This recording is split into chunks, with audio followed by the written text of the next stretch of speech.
চায়ের কাপকে কাজে লাগিয়ে আজ একটা নতুন কিছু বানানো যাক। তো চলো শুরু করা যাক। কাপটাকে প্রথমে ক্যামেলের ফেব্রিক কালার দিয়ে রং করে নেওয়া যাক। তারপর মোল্ডেড ক্লে দিয়ে আমি ময়ূর ও কিছু ফুল, ডাল, পাতা বানিয়ে নিলাম। শুকিয়ে যাওয়ার পর ওটাকে কালার করে নেব। এখানে আমি আমার পছন্দ মতো কালার দিলাম।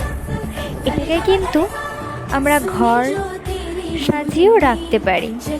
আসলে এই ফেলে দেওয়া জিনিসগুলো থেকে নতুন কিছু ক্রিয়েট করে ঘর সাজানোর বিষয়টা বেশ ভালো লাগে।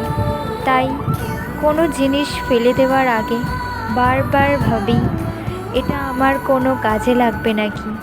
যাই হোক, এটা তোমাদের কেমন লাগলো জানিও।